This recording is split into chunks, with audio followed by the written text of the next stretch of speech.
Morning, dear student. Myself Pradeep Sharma.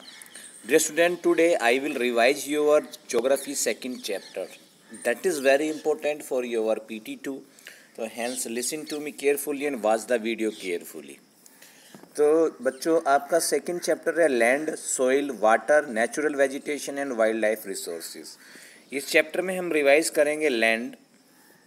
आपने पढ़ा होगा land uses, conservation of the land resources, soil, factors for the formation, soil को formation के लिए कौन कौन से फैक्टर्स नेसेसरी है वो पढ़ेंगे। सॉइल कंजर्वेशन पढ़ेंगे, सॉइल की यानी कि किस प्रकार से उसको सुरक्षित किया जा सकता है। फिर उसमें वाटर पढ़ेंगे, वाटर भी एज ए रिसोर्सेज है। और उसके बाद जो है कंजर्वेशन ऑफ वाटर। उसके बाद natural vegetation and wild life. Natural vegetation का मतलब है कि प्राकृतिक वनस्पति, जिसको उगाने के लिए, उसको ग्रो करने के लिए ह्यूमन का कोई इन्वॉल्वमेंट नहीं है, that grow automatically by the nature. And wild life, जंगली जीवन। डिस्ट्रीब्यूशन ऑफ वेजिटेशन, अब वेजिटेशन किस प्रकार से डिस्ट्रीब्यूटेड है। Conservation of natural vegetation and wild life.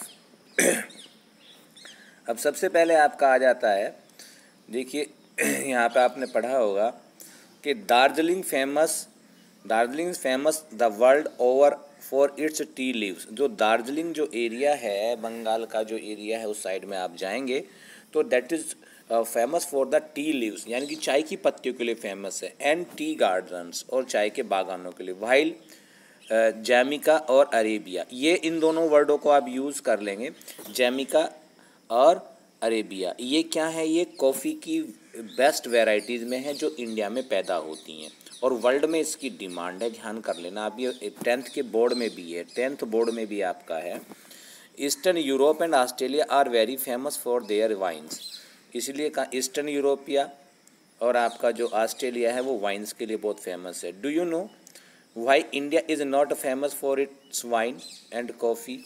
India क्यों अपनी वाइन और कॉफ़ी के लिए फेमस नहीं है। एंड वाई ब्राज़ील और Australia are not famous for tea garden. आप देख सकते हैं कि ऑस्ट्रेलिया और जो ये आपका ब्राज़ील है, टी गार्डन के लिए क्यों फेमस नहीं। It is type of land, क्योंकि ये डिपेंड करता है लैंड पर। क्योंकि मैं इसको चैप्टर को पूरा एट ए ग्लांस बताने की कोशिश करूंगा, आप इसको थोड़ा ध्यान रखिएगा। तो इन्होंने दो सिचुएशन कंडीशंस की हैं, इंडिया का दिया है और अदर कंट्रीज़ का इन्होंने आपस में कंपैरिजन किया कि भारत में ये चीज़ फेमस है, ऑस्ट्रेलिया में, ब्राज़ील में ये चीज़ फेमस है। सभी जगह सभी चीज़ फेमस क्यों नहीं है।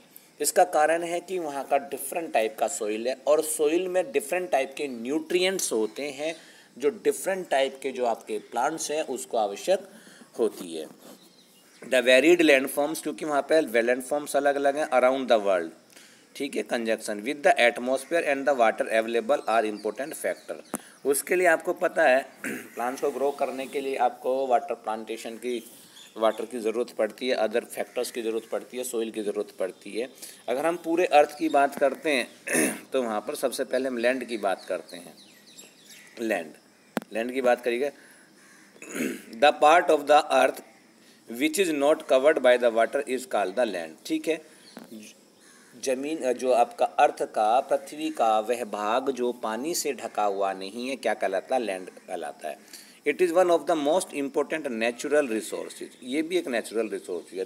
रिसोर्सेज की हमने डेफिनेशन आपको दी थी, everything which is around us and satisfy human need, वह सब कुछ जो हमारे चारों तरफ है और मानव की आवश्यकता को पूरा करता है, रिसोर्सेज कहलाता है। तो इसमें वाटर भी है, लैंड भी है, नेचुरल वेजिटेशन भी है, वाइल्ड लाइफ भी है, आपका क्लाइमेटिक कंडीशन सारी उसमें वेरी करती हैं।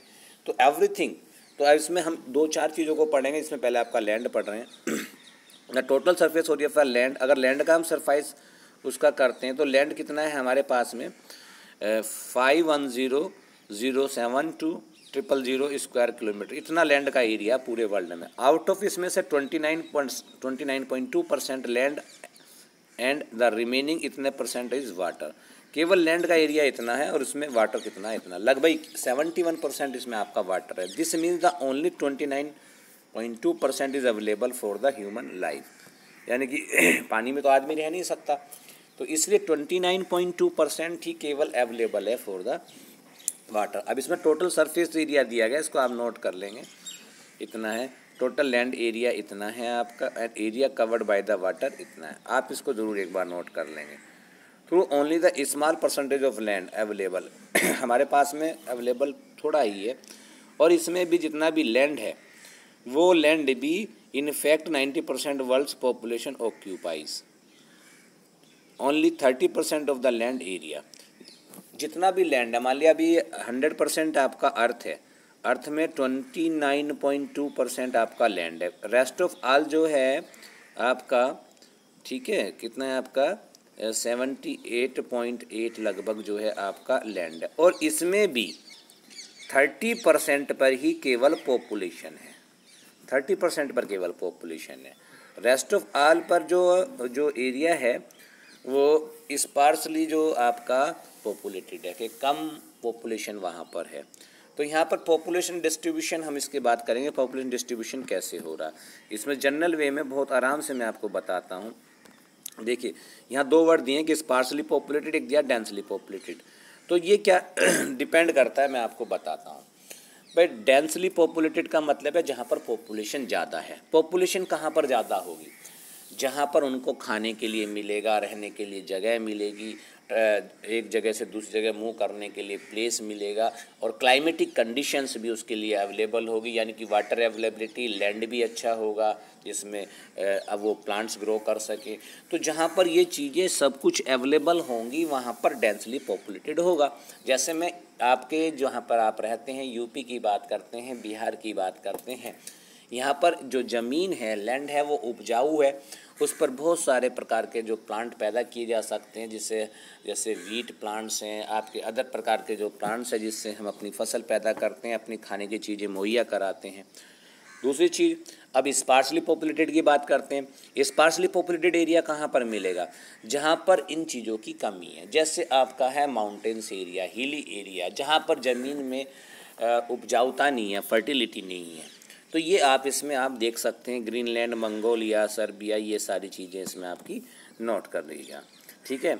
It's average population density just 1 person और 40 स्क्वायर किलोमीटर। अगर एवरेज, अगर डेंसली पॉपुलेटेड की डेंसिटी देखते हैं, डेंसिटी क्या होता है भाई 1 किलोमीटर का एरिया है ये, 1 किमी, 1 किमी, 1 किलोमीटर, 1 किलोमीटर, यानी कि 1 किलोमीटर के एरिया में कितनी पॉपुलेशन है। जहाँ पर ज़्यादा पॉपुलेशन होगा उसकी डेंसिटी ज़्यादा होगी, जहाँ पर पॉपुलेशन कम होगा उसकी डेंसिटी कम होगी। यानी कि डेंसिटी ऑफ द पॉपुलेशन का क्या फॉर्मूला है, इसमें है नंबर ऑफ पॉपुलेशन। यहाँ पे बता देता हूँ आपको एक बार, density of population equal to number of population, number of pupil, ठीक है, number of pupil upon 1 square kilometre का एरिया। तो इससे डेंसिटी ऑफ पॉपुलेशन निकल जाती है। इसको आप थोड़ा सा नोट कर लेंगे दिमाग में, ठीक है। अब आता लैंड यूजेज। लैंड यूजेज में हम जनरल वे में हम कहाँ का बात कर सकते हैं कि भाई लैंड का हम जो है, लैंड पर हम अपने मकान भी बनाते हैं, फैक्ट्रीज़ भी बनाते हैं। दूसरा, लैंड पर हम अपनी जो फसल हैं वो भी ग्रो करते हैं। They are so many uses of the land. आप इसको जब पढ़ रहेंगे, आपको पहले भी पढ़ाया था वीडियोज़ में, आपको पढ़ाया होगा सर ने, तो उसमें आपने पढ़ा होगा। और किस प्रकार से यूज़ करते हैं हम उसमें, भाई क्यों यूज़ करते हैं, देखिए उसमें क्या है, हमें बहुत सारी चीज़ें मिलती हैं, और ये डिपेंड करता है क्वालिटी ऑफ द लैंड, ठीक है। और लैंड का भी डिफरेंट टाइप का क्वालिटी होता है, कहीं पर मिनरल ज़्यादा हैं, कहीं पर नहीं है, कहीं की क्लाइमेटिक कंडीशन अच्छी है, कहीं की नहीं है, कहीं पर ऊबड़ खाबड़ है, कहीं पर टेरेन है, ठीक है, और कहीं पे प्लेन है। जैसे हम जिस एरिया में रहते हैं वो प्लेन है, तो इसको थोड़ा सा नोट कर लेंगे। अब यहाँ पे थोड़ा सा दिया इन्होंने, अनड्यूलिंग टेरेन, रॉकी सरफेस, ये हमने कहा कि तो फिजिकल फीचर्स हैं। कहीं पर प्लेन है जैसे, और कहीं पर आप देख सकते हैं माउंटेन्स हैं। तो डिफरेंट टाइप के लैंड है, और डिफरेंट टाइप का उसमें जो लैंड पैटर्न दिया हुआ है, और डिफरेंट टाइप के उस जो सोइल फॉर्म होती है उससे डिफरेंट टाइप के न्यूट्रिएंट्स, फर्टिलिटी, कलर, जो टेक्सचर है लैंड का वो भी अलग अलग होता है। यहाँ पर देख सकते हैं percentage of the land area used in, ये देखिएगा यहाँ पर अलग अलग दिया है। इंडिया में भी एग्रीकल्चर में 57, जो इंडिया में जो लैंड है 57% यूज होता है, एज ए एग्रीकल्चर में यूज होता है। और पास्चर का मतलब एक प्रकार से ग्रेजिंग एरिया मानिए। ग्रेजिंग एरिया का मतलब जहाँ पर पशु चराए जाते हैं उसमें 4% है आपका। और फॉरेस्ट में इंडिया का केवल कितना है आपका 22% है, यहाँ पर देख सकते हैं। इसी प्रकार से आपका अदर यूजेज में आपका कितना आ रहा है 17%। ये चीज़ें आप नोट कर लेंगे। अदर वर्ड्स का भी है। अब land can be divided into the basis of ownership. अच्छा, लैंड का जो है कई प्रकार से डिवाइड किया जा सकता है भाई। एक प्राइवेट लैंड हो गया आपका, दूसरा क्या हो गया आपका पब्लिक लैंड हो गया, कम्युनिटी लैंड हो गया। ठीक है, जो कॉमन प्रॉपर्टी होती है वो क्या होती है, सबके लिए जैसे यूज होती है तो कॉमन लैंड में आ जाते हैं, जिस पर हम फेस्टिवल्स, फोडर फेस्टिवल्स और वीकली मार्केट ये सब हम लगा सकते हैं। और प्राइवेट में तो आप समझते हैं जिसके ओनर आप होते हैं, जैसे आपकी ज़मीन होती है जिसको आप यूज़ करते हैं, that is called the private land. बिल्कुल बहुत बढ़िया साइट सीन दिया हुआ, आप इसको थोड़ा सा देख लेंगे। यहाँ पर देखिएगा कितना अच्छा दिया हुआ है आपको, you just watch it. Natural beauty नज़र आ रहा होगा आपको, you can see this. Okay, अब नेक्स्ट आता है आपका high demand of the low availability. तो ये सब हमने बता दिया। अब कंजर्वेशन ऑफ लैंड, लैंड का कंजर्वेशन कैसे करेंगे, उसको सुरक्षित कैसे करेंगे। सबसे पहली बात है कि जो लैंड को हम यूज़ कर रहे हैं, माइनिंग के लिए यूज़ कर रहे हैं, अदर पर्पज़ के यूज़ कर रहे हैं, या स्पेशली खेती के लिए यूज़ कर रहे हैं, तो हम उसमें वाटर लॉगिंग नहीं होने देंगे, क्योंकि पानी से लैंड की फर्टिलिटी ख़राब होती है। सेकंड थिंग क्या है, जो एक्स्ट्रा फर्टिलाइज़र, केमिकल्स, इनपुट्स हम मारते हैं जिससे फर्टिलिटी ख़त्म होती है। दूसरी चीज़, आज की डेट में पॉपुलेशन बहुत बढ़ रहा है तो हम फॉरेस्ट को कट कर रहे हैं बार बार। और आपको पता है इकोसिस्टम बैलेंस करने के लिए क्योंकि हम एक दूसरे से जुड़े हुए हैं, यहाँ पर अर्थ पर कोई भी प्राणी है कहीं ना कहीं एक दूसरे से जुड़ा हुआ है, डायरेक्ट वे इनडायरेक्ट वे।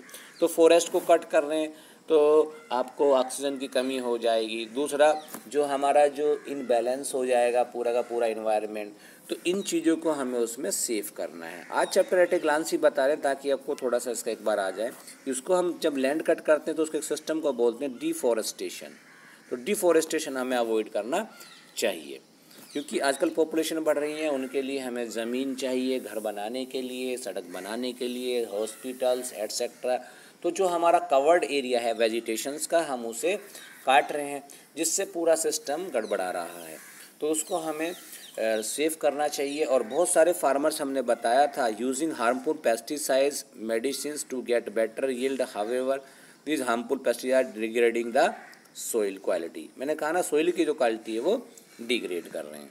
ठीक है, ओवर ग्रेजिंग मैंने कहा था कि बार बार एक ही एरिया में बार बार पशुओं को चराना, तो उससे जो ऊपरी मिट्टी जो है वो बेकार हो जाती है। ठीक है, अब ऐसी प्रकार से देखिए नेचुरल आपका प्रोसेस दिया हुआ खाद का, इसी प्रकार से सोइल का दिया गया। अच्छा, सोइल के बारे में हम थोड़ा सा बता देते हैं कि सोइल का जो फॉर्मेशन है दैट इज नेचुरली फॉर्मेशन। और सोइल फॉर्मेशन को अगर 1 सेंटीमीटर अगर सोइल फॉर्मेशन कर रहे हैं तो that takes of millions of years with the natural process. Natural process के साथ में उसको मिलियंस ऑफ ईयर्स लगते हैं। तो हमें इसके जो कंपोनेंट्स हैं उसमें इनऑर्गेनिक मटेरियल होता है, ऑर्गेनिक मटेरियल होता है। इनऑर्गेनिक मटेरियल का मतलब है कि जो लिविंग थिंग से मटेरियल नहीं बनता, रॉक्स हैं, लैंड है, ये सारे हैं। दूसरा क्या है, आपका जो ऑर्गेनिक में क्या होता है, प्लांट्स है, ह्यूमन है, वाइल्ड लाइफ है, जो भी जीवित है जिसे हम जीवित मानते हैं कि लाइव है, वो उनको बोलते हैं ऑर्गेनिक मटेरियल, लिविंग ऑर्गेनिज्म। ठीक है, और बाकी जो लिविंग ऑर्गेनिज्म होते हैं, सूक्ष्म जीव होते हैं, ये सारे सोइल में रहते हैं। ऑर्गेनिक मटेरियल रॉक्स बता दिया हमने आपको। ठीक है, इनके साइज और पीसीस अलग अलग होते हैं। पेबल्स माने टुकड़े हैं, ग्रेवल्स ये टीनी पार्टिकल्स जब आ जाते हैं धूप और बारिश से बहकर नीचे आ जाते हैं तो ये क्या है, सोइल फॉर्मेशन में मदद करते हैं। धीरे धीरे जैसे प्लांट्स हैं या एनिमल्स हैं या ह्यूमन हैं वो मर जाते हैं, डिकाई हो जाते हैं, उसके बाद उससे ह्यूमस बनता है जो उस पार्टिकल्स में मिलता है, और काफ़ी सालों के बाद धीरे धीरे उसकी फर्टिलिटी मेंटेन हो जाती है और वर्क एज ए सोइल। अब इस फैक्टर कौन कौन से हैं कि सोइल फॉर्मेशन में कौन कौन से फैक्टर बात करेंगे इसके बारे में। यस,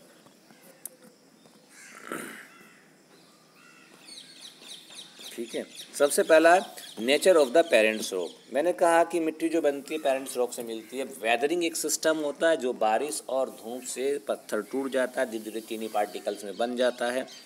तो जो भी सोइल फॉर्म होती है उसका जो रॉक होता है, पेरेंट्स रॉक होता है, उसके बेस पर ही उसका टेक्सचर, उसका फर्टिलिटी, यानी कि उसमें न्यूट्रिएंट्स कौन कौन से होंगे वो सारे डिपेंड करते हैं। उसी के बेस पर आपके फ्लोरा और फोना और माइक्रो ऑर्गेनिज्म भी उसमें पैदा होते हैं। अब इसमें फ्लोरा क्या है? Flora the species of the plant और फोना the species of the animals, ये इसमें दिया गया है। ठीक है, अब इसमें टोपोग्राफी क्या होता है? इसमें देखो क्लाइमेटिक कंडीशन तो आपको बता दिया था हमने पहले ही, उस पर सोइल फॉर्मेशन में हर चीज़ में आपका इफेक्ट डालती है।